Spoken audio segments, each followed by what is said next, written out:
So hi, one of the Noise Podcasts. I'm Shane, I'm Glory. Hello. and we're here with. I'm Tyson, aka Crooked T. And we're gonna ask him some questions today about his newest single, "First World Problem." So congrats on that, by the way. How do you feel about the response to it so far? It's been cool. I honestly, this is like probably the most pop punk song I've released with the project, and I did it very intentionally.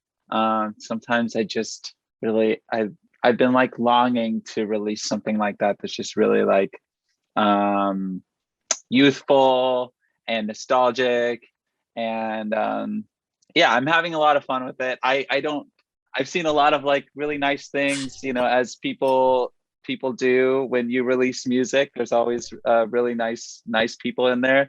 I did try to post on TikTok before the single came out, and I'm very new to TikTok, so I was like, oh, I'll just like boost this post, and people were so mean. I like It's okay. It's like a bunch of turds in their bedroom with like booger snot 420 usernames. So like, Oh my I'm god. not, I'm not like, I made that up, but like, I know. you know what I mean? It was like people with like 10 followers that never posted a video. And like, I think they just like kind of get off on like saying mean things on the internet, but Wow. The TikTok crowd's the best. Because yeah, we interviewed the so, home team, and they said they were getting hate oh, over on love them. TikTok as well. Mhm. So I'm actually going to see them tonight. Yeah. Those are Hell my yeah. Oh my buddies. god. Yeah, right before the pandemic, we did a 12-day tour together, and they were actually my backing band, and now they're absolutely crushing it. And I remember we had so many talks on that tour of like, what are we gonna do next? This is before we even like knew COVID was gonna be the monster that it was. And I was like, guys, music is so sick. You just got to push through and like do your own thing. Like people are gonna like latch onto it, and I mean, they're crushing it on their tour right now, and it's so inspiring to see. And like as a friend, it's just like it's really wonderful to see your friends just do well and lean into like the best versions of themselves and their music. And yeah, so speaking to the home team, I can't go on with this interview without throwing some love towards them, because they have really just stuck to their gut and done their thing, and it's really cool to see. So yeah, hell yeah. They there you love go. him here. Yeah. Yeah, me too. Clearly.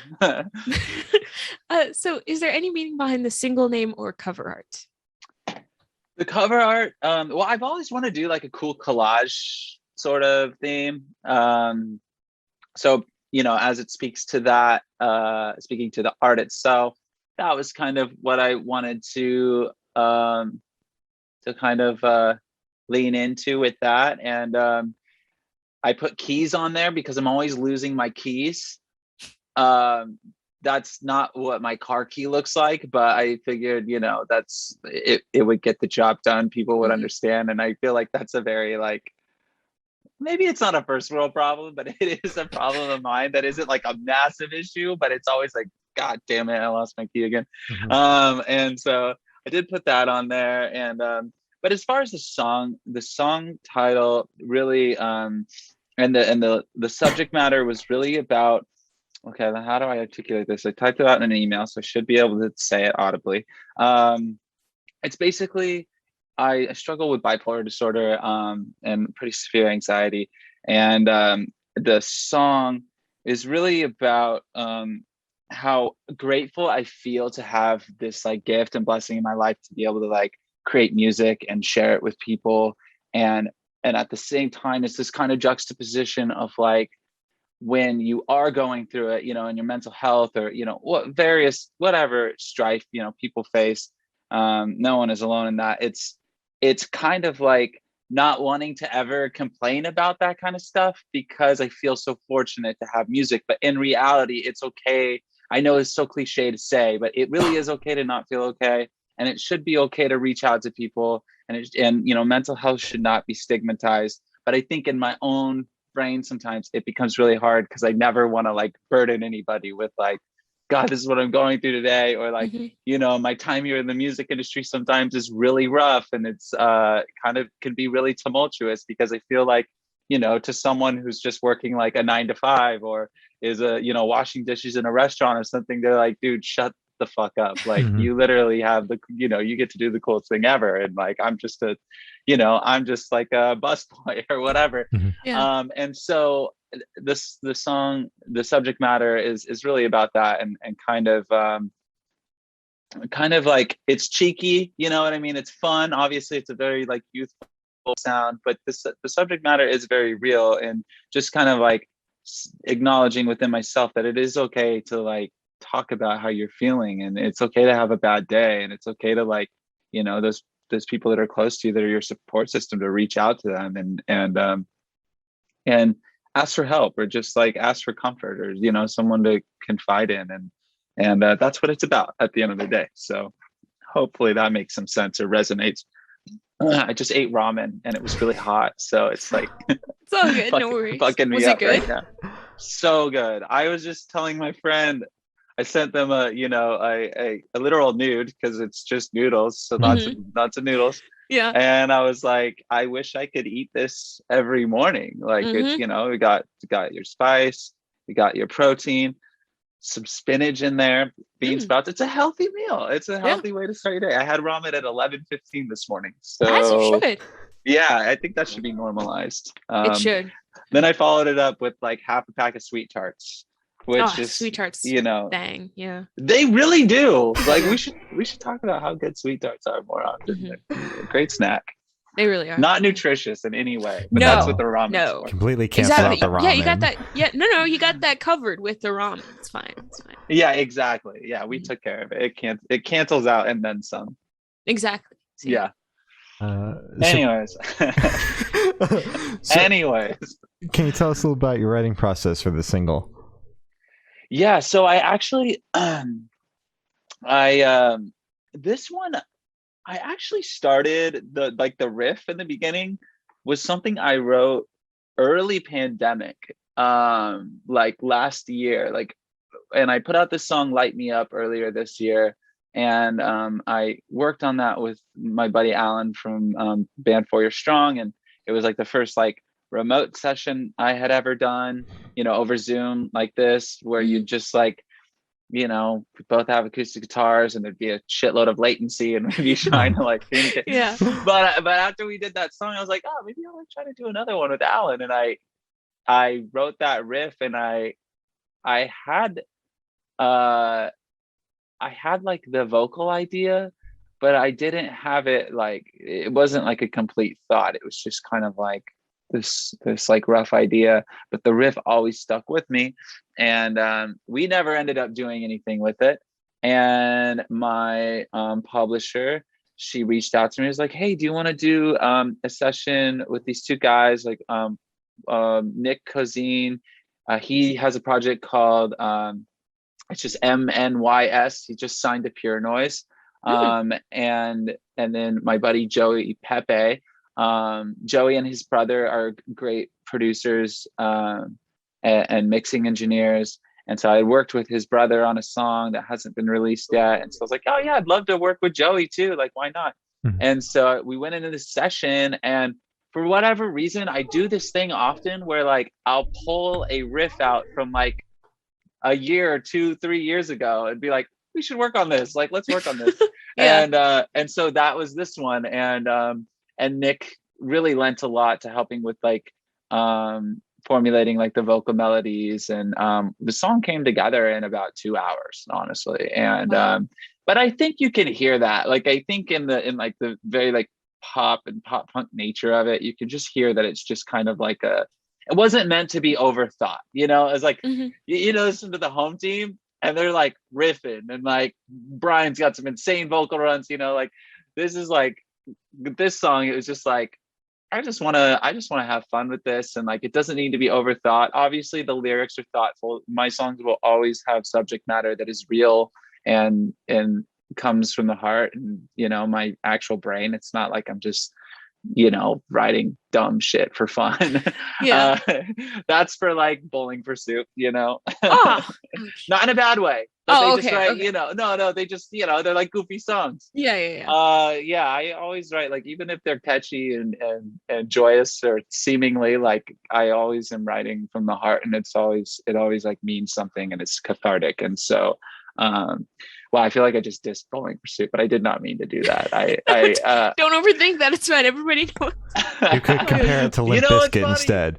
Yeah, Limp Bizkit. You know what? The song I just wrote the other day, I just had a session the other day, and I walked in, and y'all will love this. I was like, I went to there's this festival called Chain Fest out here this past weekend. It was like Jimmy Eat World, Somerset, Take Back Sunday, Wow. Mayday Parade, all those bands. But I went with my friend Megan, and she's a huge Limp Bizkit fan like me.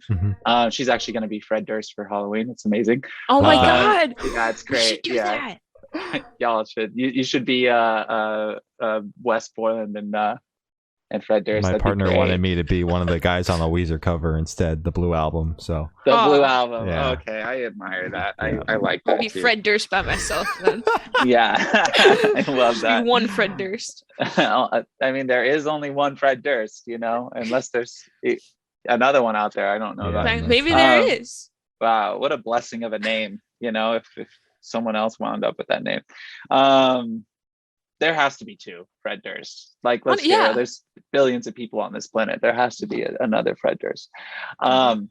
Anyways, going back to the main topic, we were driving home, and she was like, my phone wasn't working, and like my Apple Play, and she was like, oh, we'll just use my phone.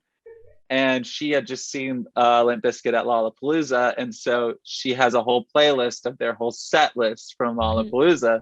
And so, she starts it off with break stuff, and I'm like, oh fuck yeah, we're listening to Limp Bizkit. She's like, we're not just listening to Limp Bizkit, we're listening to the Limp Bizkit set list from Lollapalooza. And I was like, fuck yeah.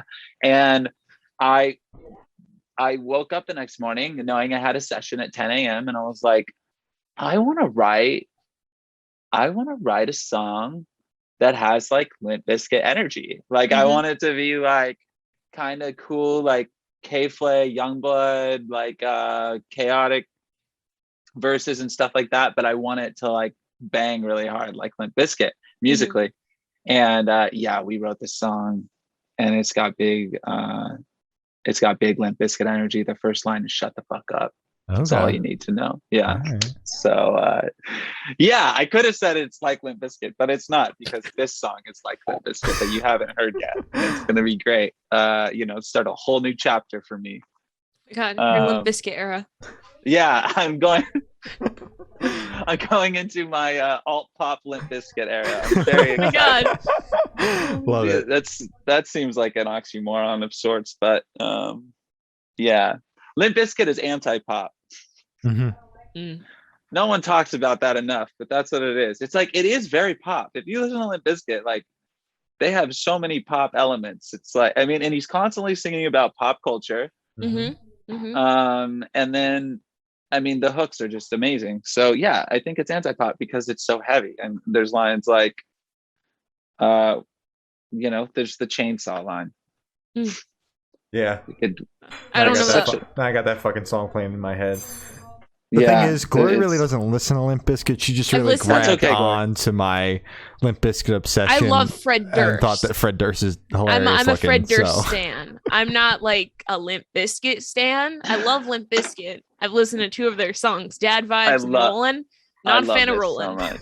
But I feel like Dad Vibes. I have to tell you, Limp Bizkit is growing up. In the 90s, I had a dad who loved rock music. I was also raised in a very like conservative Christian home, and my dad's brother was like, I don't want to talk about him so disparagingly, but he was definitely very like what we would call like white trash. Like he had like a Godsmack tattoo. He was just like, I mean, he lives in my grandpa's like 5th wheel in the back of his cabinet shop right now, and he's but he's just always, I don't mean to seem mean or classist or anything, but we come from the same weave, and it's my family, so I feel like it's in my blood, whatever. But because of this guy, my uncle Les, my dad would like, and my mom would not let me listen to new metal. It was like, no, like that's a no. Or Eminem. It was like, no, Eminem. They were saving you from that. They were like, no South Park, and no Limp Bizkit. Like Limp Bizkit and Eminem were like no, and Korn. Like I could not listen to that. And all the other cool kids that like I go to summer camp with, like on their Walkman, they'd be listening to fucking Papa Roach and Limp Bizkit and Korn and stuff and System of a Down. And like I had to listen to like, you know, Reliant K and I don't know, Jars of Skillet. Yes, Skillet. I had to listen to diet new metal. And yeah, like Kmart new metal. And so yeah. And but anyways, so later in my life, and honestly over the pandemic, I don't know what it was. Like I don't know how this came to fruition, but I just became obsessed with Fred Durst and Limp Bizkit. Like I thought like it's just like, and I am like not a hyper masculine guy at all, and like, you know, it's just queer dude, and I'm like but there's something about Limp Bizkit and the bad boy energy that I'm just like I just think it's hilarious. It's probably the same reason like people like ironically like something like the Jersey Shore, you know. It's like it's so just like what it's perplexing to me. And I don't know, I became so obsessed with it. I also love heavy music. Like when I did start getting into punk rock and like going to shows when I was a teenager, like I loved hardcore and still love hardcore. And so I hear a lot of that like energy, obviously, in Limp Bizkit.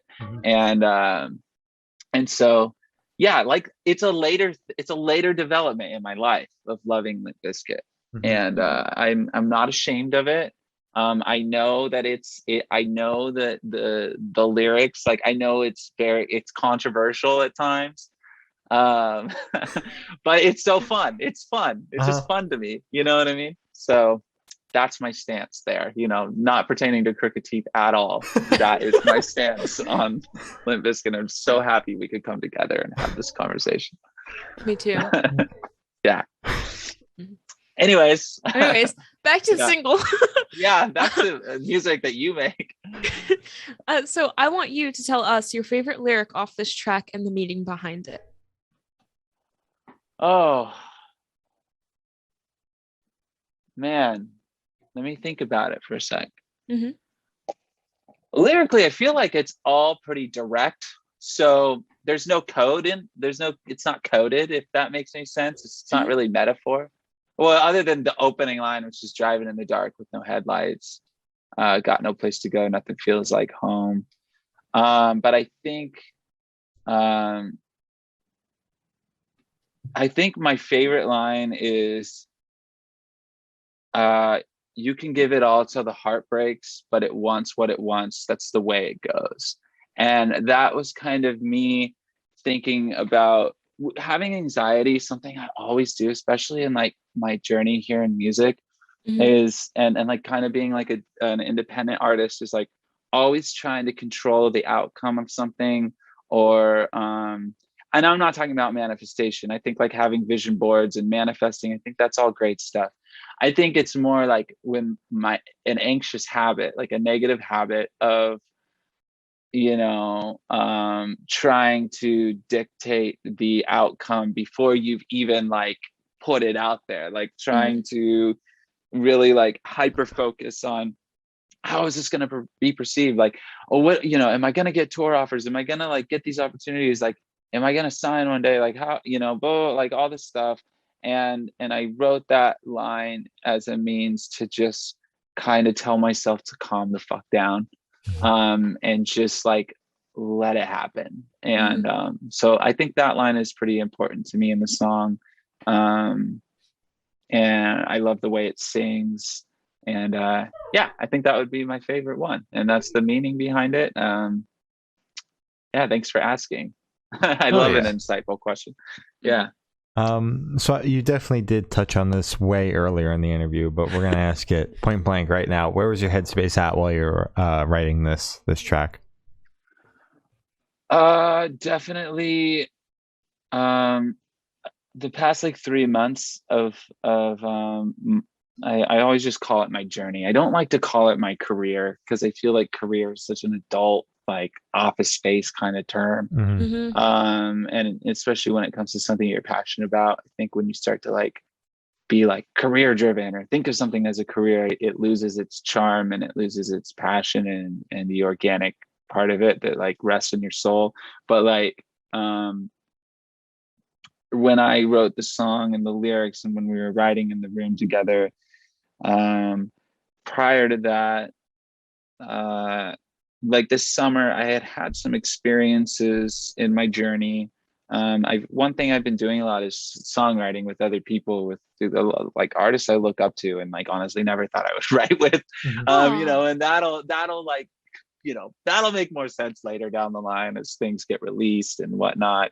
But going back to things you can't control, I had gone through these experiences where like kind of where you just like get the rug pulled from out under you, and it has nothing to do with you. It might not even be personal or anything, but when you're like kind of going at it alone and you're, you know, I'm in this developmental stage still with the project where like I am still, you know, waiting on that kind of bigger helping hand or whatever to, you know, those bigger opportunities. And so when I'm out here creating them and manifesting them myself, and then unexpectedly, like you get so far with that and you're so stoked and the anticipation is high and excitement is high. And then you just get slammed with like an unexpected, like torrential downpour of sorts, you know, that is like, oh, the forecast was showing that it was going to be sunny all week. And now we're literally in a flood, you know, like things like that, to be metaphorical. It's like,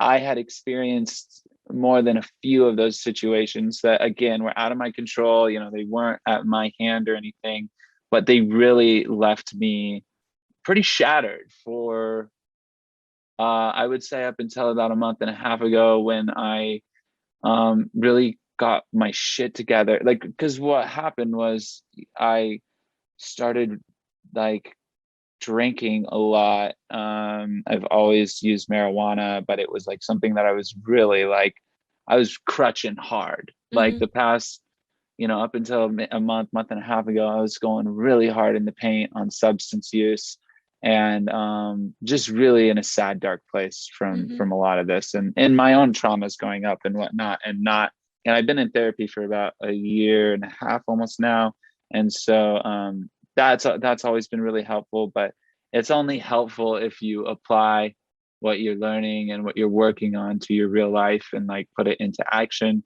And when I was kind of stumbling going through all this, I wasn't doing that. And so this song was kind of like a cathartic way to address that I had been going through it. Things were really uncertain. And then I just turned 29 years old this year, and that's a scary place to be in, you know, in an industry that is so insistent on like youthfulness and like, you know, this, you know, this idea that you have to be between the ages that you have in order to be exploitable and to be profitable. You need to be between the ages of like whenever Billie Eilish started and, you know, 14. Like, yeah, and like 23 or 20, you know, to 25. And as someone who did start and get into music and start touring when I was like 16 years old, like I've seen so much and so much change. And so now being 29, I still feel very youthful, you know, like I am, you know, and I know that, you know, the more I talk to people, my peers and people that are older than me, mentors that I looked up to, like people are always like, dude, you're so young, like shut up, you know, like it doesn't matter. And in reality, it is true. Like, and time is really just kind of it is a stupid construct when it comes to this like industry. But it does start to get to you. And so this song also details, like, I mean, in the first like 2 lines, you know, I'm talking about that, and that's kind of a vulnerable thing, just saying that in a song, you know.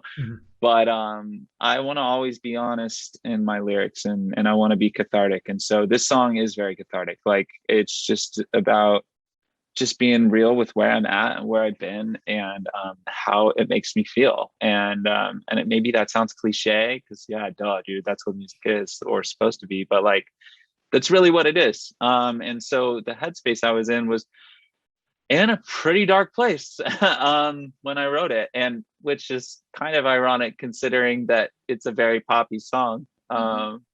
but the subject matter, it does come from a place where I was really struggling and kind of trying to get a grip on my life, or just kind of root myself back in the reality of where I am, which it's, your brain will self-sabotage all the time and convince you like you're not good enough, you're too old, like you're you're poor, you're this, you're that, but in reality, like you still can. And I am aware that I'm a cis white dude saying this, and it could be not very class conscious to say, but like I feel like you can manifest your your reality. And I am allowed to, one thing my therapist taught me is like being able to like hit the pause button, which is why I wear a necklace every day, because it's like a physical thing where if I'm stressing out, I can like stop and be like, dude, like just pause and like be realistic about things. You know what I mean? Don't overthink everything. Don't let your brain self-sabotage all the time. And so this song is very much was about that kind of self-sabotage that was going on. And there was a lot of that was like the repercussions of things that I had gone through that were out of my control, but I kept sabotaging myself because of it. And that's the space I was in a roundabout way. Short story long. Well, thank you for sharing that with us. Yeah. Thanks for asking. Yep. Of course. So how do you recommend your listeners to listen to this song for the first time? Should they play in the car with friends? Should they work out to it? Should they host a party with it? What do you recommend? That's a great question. Thank you.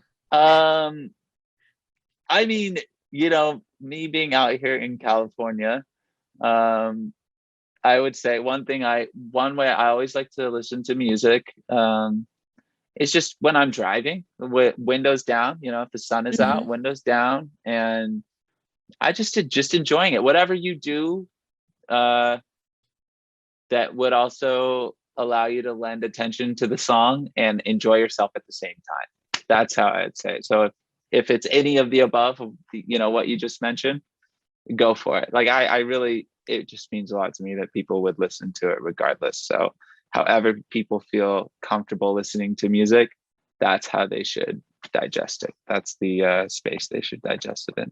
So, all right. Yeah, I like that. That's good. This question should be super, super quick. Off the top of your head, I want you to describe the single from your listeners in 3 words. No more, no less. Fun, honest, catchy. Very good. Perfect. Thank you. Yeah.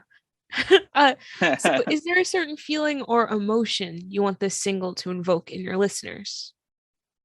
I honestly would just like it to put a smile on their face. I mean, I think like a band that always puts a smile on my face when I listen to them, no matter how sad or introspective or whatever the lyrics are, is Relient K. I loved Relient K, and their band, I know, kind of like an underrated and maybe not something you would have seen or thought that I would say, but like when I listen to them, it just always puts a smile on my face. Like even if, singing about something that's like really deep, the music itself, like always, I find like an uplifting an element to it. And so I just would hope that this, I don't know, make someone smile or it's like an uplifting vibe to them, if that makes any sense. So, and then it's kind of, yeah. All right. So what band or artist influence you think you can hear the most on this single, if any? Definitely. I mean, I would honestly say Relient K. Like we were all talking about that. Like even in the riff itself, it reminds me of something that would be off their like record. It's definitely got like Green Day energy, I think, in the choruses, like early Green Day. Like it is the style of pop punk that always influenced me, which is just that kind of like, mid to late 90s, early 2000s, Simple Plan, Good Charlotte, Green Day, Blink, Relient K, like all the things. Like I intentionally wanted the sound of it to be nostalgic, if not for anyone else, for me. And I think that, people are like, oh, there's this resurgence of pop punk, like, oh, this pop punk thing coming back. And when I listen to Machine Gun, I'm going to use Machine Gun Kelly because I think that in the mainstream, I'm sorry, I don't know if that's a bad word around here, but I but I think in terms of pop culture and pop music and the pop space, like that conversation, Travis and Machine Gun Kelly keep coming up of like, oh, they're leading this resurgence, whatever. But I still don't hear the sound that I heard when I was a kid. That was like that really infiltrated like TRL on MTV and pop radio. Like I just think I don't know. Like I think that this song definitely really lends itself, again, very selfishly for me, to the era that I grew up on and loved, and that got me into music in the first place. And that was kind of just like, at first it was like the early 2000s with like Simple Plan and Good Charlotte, and then like because of those bands, I looked into the past and was like, oh wow, like MXPX, like this is awesome, like like these old Green Day records, like old Blink, like this is fucking cool. And so I hope that this, if anything, I don't expect this to be some like big old single that blows the fuck up, but like it's for me, like the sound is for me, and it's a nod, it's a very not so subtle nod to the generation of pop punk that I grew up on and have always like loved. So yeah, like good answer. It's good. Boom. So what is your favorite memory that you made while creating this track? Oh, that's a good question. I honestly, working with Nick and Joey was really special, because they're in like the same kind of age bracket as I am. And so when we were making the song, going back to the sound, we were all just like, I remember when I first played the riff, Joey or Nick was just like, this reminds me of something like Relient K would do on their record. And I was like, yeah, that's what I try to, like, I just love connecting. I love geeking out on like things that we, I don't want to butcher the word, similarly, and that was really special for me. It's like, and then making friends from that, like bonding over music and sound that we enjoy. And it's always really special and important to like be able to walk out of a session. And sometimes like writing sessions they honestly are therapy sessions in many ways. Like if you're an honest writer and if you're writing about things from the heart, which again, I always try to do, like if you're able to be vulnerable with the people that you're like co-writing with or that are working on your track and be like, yeah, this is what this song's about. And like, and I love when people are like, don't hold back, just say it, like say what you want to say. And so when I was working in that session with them, it was very conducive to that. And they were just, really sweet and thoughtful about listening to what I was writing about and trying to do it justice, And so that was my favorite thing. It's just like making new friends and just like bonding and geeking out over the sound and all of that. So yeah, I like that. It's good. Yeah, thanks. So picture this: you're on tour, you're at a gas station for a rest stop. What is your snack of choice? I really like those kettle corn pop chips. They're like in the red bag, and they taste, they're just like, it's like kettle corn but in like a chip. As sweet tarts, would like to sweet tarts for sure. A big old water on a healthier, in a healthier direction. Some pistachios. Pistachios, fuck. Unshelled. There you go. Deshelled. Because sometimes you get some pistachios that are really hard to open, and then you just like, you're like, why am I putting so much effort into this really tiny snack? Yeah, and they're always the smallest ones that you can't get exactly. open. It's like it's not even worth the work. Oh my god, it's so annoying. So some deshelled pistachios, a big old water, maybe if it was a long overnight drive and, now it's noon and there's a 3 p.m. load in, I would like a yerba mate, the berry flavor. Yeah, those would be my snacks, my go-to snacks for sure. All right. Sounds delicious. Yeah. Thanks. So where do you see the project in the next 5 years? 5 years. 5 years. 5 whole years. Y'all have so many good questions. So many thoughtful questions. I love it. One thing with Crooked Teeth, like that I see, and I've actually had this conversation more and more with friends, and like I'm kind of in this space right now where I've been talking to like new potential managers and stuff, and they ask these kinds of questions like, well, where do you see things big picture?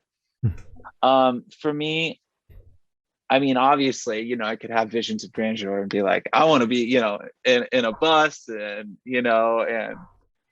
selling out Red Rocks or whatever, some huge stadium, whatever. That would be wonderful. I ultimately like going back to songwriting with this project. I really just want to establish myself as a songwriter first and foremost. Like if Crooked Teeth only become, if it grows to the point of selling out like, 500,000 cap rooms or whatever, and it never really gets beyond that, but I can go and write music with and for other people, because I've established myself as a songwriter in my own project. That would bring me a lot of joy. And that's kind of the trajectory I'm always aiming for. And especially in the last year and a half, and in the pandemic, like I really, really leaned into songwriting, and it was, at the guidance and at the like push from people closest to me and that I was working with, that were like, dude, like you're a great songwriter, like you write great hooks, like you write great riffs, and a lot of it comes from and I'm not like, I promise I'm not a conceited person, I'm not trying to sound like that, but I really needed that because I never really pushed myself to consider the world of songwriting and publishing and all of that stuff. And I really look up to people like Jack Antonoff, Bleachers, and I look up to, Matt from Reliant K. He's written so many hits and produced so many records and written on stuff that people probably don't even realize. And I really look up to people who have kind of like moved beyond just their own project and been able to lend themselves to writing for other people and creating like really awesome stuff for other people and collaborating. And it brings me so much joy to write a dope song for Crooked Teeth. Like, yeah, I get very hyped on that. But when I sit in a room, when someone's like invited me into the room because they've seen, a talent that I have, and they get excited when I'm like, no, like we should say it like this, or like we should sing it like this, or like, oh, this, this would be a cool guitar riff. Like that brings me so much joy. Like I'm a very acts of service person. And like, if I can like contribute my talent and turn it into a service for people, like that's something that brings me great joy. So in 5 years, I hope that I've got a lot of songs and records hopefully under my belt that I can contribute to, and contribute to someone else's journey, and that would bring me a lot of happiness, and that's something I've been working really hard at. And yeah, so I think that's how I'd answer that best. Like if again, like if Crooked Teeth doesn't ever become some huge thing, like I'm perfectly okay not being in the spotlight. Like I think something that being an artist, like it is, whether you like it or not, there is a narcissistic element, like an ego element to it. But it doesn't matter how kind or humble you are, like there's this conceited element to it where you're so hyper focused on like yourself. And I think being able to offer something to somebody else and help with somebody else's journey and still have it come from a place of like your talent, like I think that's cool. That's really cool. So that's what I see. That's what I would like to see. And that's what I'm working towards. So yeah, it's a great question. Oh yeah. Thank you. Yeah. So for the last couple questions, we're going to shift away from music and go straight to death row. Boom. So death row. Death row. If you're on death row, what would your last meal be with a drink? My last meal with a drink. Yeah. Yeah. Yeah. Man. Shit.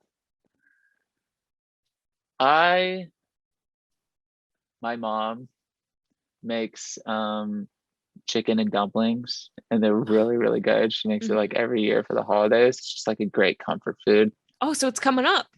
It's coming up. It's on. It's chicken and dumpling season. So chicken and dumplings, I think, or chicken and dumpling like soup, noodle soup, and a root beer, like an A&W root beer, but like on tap, not like the can, like on tap. Just a really good root beer. My friend Gina and I, we are obsessed with A&W root beer, and I just went to visit her in Florida, and we just like every day just pounding A&W root beer. So yeah, perfect. As A&W root beer, yeah. As you should. So if you could live in one fictional world for a week, where would you live? Oh my gosh, a fictional world. Yep. For a week? A week. Whole week. I don't know if it's a world or an ecosystem, but I would say the world of Jurassic Park for sure. Oh, yeah. Yeah. I think like if that was a real place that I could go and like have my own like hotel suite and then just like hang out with dinosaurs for a week, that sounds fucking sick. That's where I would like to be. So yeah, I would love to also just replace Chris Pratt in the franchise, because I think he's kind of a tool and he's a creationist and he has no business in the world of science. So all right. Yeah. So I've asked the last question, and every single person we've spoken to have said that it is the most important question. I'm scared. What's your favorite color? Man. It's so like it's just something I never think about. Such an easy question, but so hard if you don't think about it on the regular. Exactly, yeah. I feel like such a boy if I say blue, but I love a good like baby blue, or like yeah, something in that, or like a surf green maybe. Ooh. Too. Yeah, I know that's two. So I do apologize if I just gave you two answers, but that's the contender. Those are contenders. I think it was to beat those two. Is that the last question? Yes. Yeah. Okay. Well, that's what that would be it. I think so. All right. Perfect. Very anticlimactic ending. We love it that way. I love it. So as I said, that's all the questions we have today. Is there anything that you would like to plug? Yeah, my new song. I'd say just go listen to it. Go check out my music. And you know, that's like the one obvious gift I feel like I have to give to the world around me. And I'd say if you're looking for some good tunes to get you through the day, just go check out the music. Obviously, a new song is called First World Problem. And that would mean a lot to me. And yeah, that's my only plug. Yeah. Hell yeah. Really? All right. Yeah. Well, thank you for sound. This has been Tyson from Thanks Crooked for Teeth. hanging out with me. That was so fun. Anytime. That was so fun. Did you all notice this whole time I just had a box of I kept looking at it. Yeah. I kept looking at it, yeah. Yeah. Stupid. All right. Well, thank you for sound. That's been Tyson from Crooked Teeth, and we have been the Good Noise Podcast. Thanks, Shane. Thanks, Glory.